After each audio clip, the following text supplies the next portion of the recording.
করে ডক্টর মিলনকে সেদিন কে মেরে ফেলে দিল? আর হাসিনা হচ্ছে ডেড বডির রাজনীতির ওস্তাদ, ডেড বডির রাজনীতির ওস্তাদ। সেদিন তো একবারও বলতে পারে না নূর হোসেনকে পুলিশের গুলিতে মারা গেছে, বলেন না তো। নূর হোসেনের সামনে লেখা তো গণতন্ত্র মুক্তি পাক, সেই গণতন্ত্র কবে মুক্তি পাবে? সেই গণতন্ত্র হচ্ছে এই জুলাই সনদ। সোজা কথা, কোনো ধান্দা পানি চলবে না।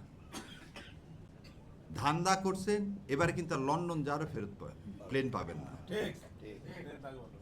ফেরত পাবেন না। এবং আমি আপনাকে বলি, কথাটা শুনতে খুব খারাপ লাগবে, যে নিজের উপর বিশ্বস্ত না, যে নিজের উপরে কনফিডেন্ট না, যে জাতির ভার নিয়ে কথা বলতে পারে না, তার হাতে জাতি কতটা নিরাপদ।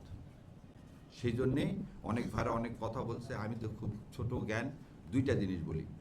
কোর্টের বারান্দায় যাওয়া যাবে না, এই কোর্টের বারান্দায় যাওয়ার জন্যে এই আইন বাতিল করে দিচ্ছে। তার জাজ সাহেবকে মুলা ঝোলাবে, তো ওকে অ্যাপিলেট ডিভিশন নিয়ে যাবো, অতএব জুলাই সনদ বাতিল করে দাও। আমি এই কোর্টের বারান্দায় যাওয়ার পক্ষে না, কারণ আমি ইন্ডিপেন্ডেন্ট জুডিশিয়ারি হোক, তারপরে যদি এই জুলাই সনদ নিয়ে কথা বলতে চাও।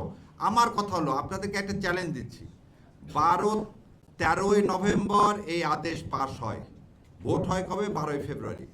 এই 3 মাসের মধ্যে উনি প্রেসিডেন্টকে ফোন করতে পারলেন, তো উনি আসিফ নজরুলকে ফোন করতে পারেন না কেন? ওই যে একটা বাংলায় একটা কথা আছে, কাকে নাম নেওয়া যায় না? ভাসুরে। তাহলে উনি হচ্ছে ভাসুর হয়। ওই জন্য সংসদে সব কথা বলতেছেন, কারণ এরা কোন গং সেটাও আমরা জানি। কিন্তু এই আইনমন্ত্রী, উনি যে অ্যাটর্নি জেনারেল হলেন, ওনাকে অ্যাটর্নি জেনারেল, সরকার হওয়ার আগে অ্যাটর্নি জেনারেল জীবনে কোথাও পৃথিবীতে কোনো রাষ্ট্রে হয়েছে? আর সরকারি ফর্ম হয়েছে রাত্রেবেলা, আর সকালবেলা অ্যাটর্নি জেনারেল হয়েছিল। অ্যাটর্নি জেনারেলকে নিয়োগ দিল কে? সরকার নিয়োগ দিতে পারে। আপনি এত সংবিধান করতেছেন। আপনাকে একটা কথা বলি, গণভোট যদি অবৈধ হয়, আপনি অবৈধ। আর সংবিধানে বলা আছে আমরা জনগণের হচ্ছে সকল ক্ষমতার মালিক। আপনি খালি 12 তারিখের মধ্যে এটা করবেন, আমি অন্য কেউ করবে না করবে, আমি তো জনগণ, আমি তো সর্বক্ষমতার মালিক।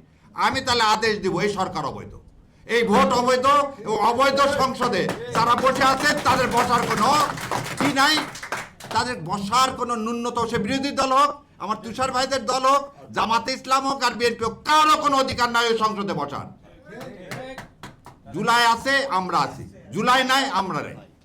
কারণ এখানে একটা জিনিস বলি, এই আইনমন্ত্রী সাহেব এবং সালাউদ্দিন সাহেব বারবার একটা কথা বলে, ভারতীয় আধিপত্যবাদের বিরুদ্ধে আমরা কোনো দেশের গোলাম হব না। এবং এইখানেই আমাদের পার্থক্য। 71 সালের 16ই ডিসেম্বর তুমি আমার স্বাধীনতা ছিনাই নিয়েছো, আমি সেই স্বাধীনতা ফিরাই নিয়ে আসছি এই জুলাই মাসে। এই 36শে জুলাই আমার স্বাধীনতা ফিরিয়ে আনা, সেজন্য আমরা বলি দ্বিতীয় স্বাধীনতা। জান দিব, জুলাই দিব না ইনশাল্লাহ।